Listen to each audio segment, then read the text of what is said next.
Ota-onalarni etayotgan murojaatlari nimadan iborat? Nima uchun ular bolalari tomoq og'rib qolmoqda? Nima uchun shamollash kuchaymoqda?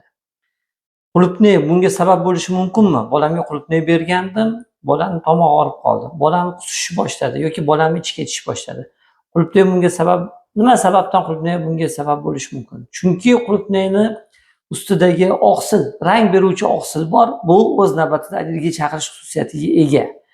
Allergiyaga moyil bo'lgan bolalarda allergiya vujudga kelishi o'z navbatida allergen tushish natijasida organizmda allergiya vujudga kelishi natijasida yallig'lanishga o'xshagan holat vujudga keladi. Ya'ni shamollashga o'xshash holat vujudga keladi. Bu o'z navbatida tomoq og'rig'iga sababchilardan bittasi bo'lishi mumkin. Va bundan tashqari o'pkadagi shamollash holatlarida qo'zg'almoqchi bo'lgan shamollashni vujudga keltirishga sababchilardan bittasi bo'lishi mumkin.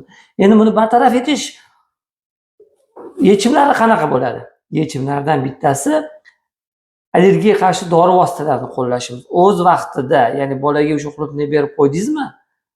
O'sha kuni, o'sha kunning o'zida, o'sha vaqtning o'zida mana bolada aksirish boshlandi, terisida qichishish boshlandi, toshmalar vujudga keldi.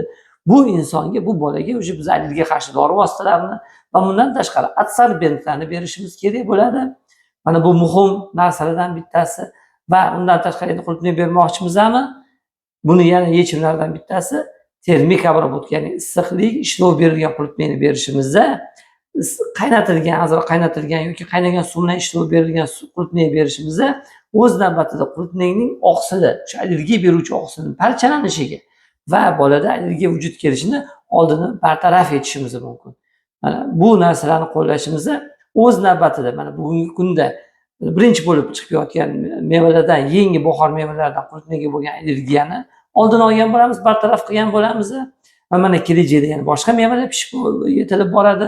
Mana bular ham o'z navbatida o'sha allergiya bolalarimizda allergiya chaqiradigan bo'lsa, mana shaftolining tuki yoki gilos beradigan bo'lsa, o'sha gilos rangidan bo'lishi mumkin yoki olchadan, ranglidan bo'lishi mumkin.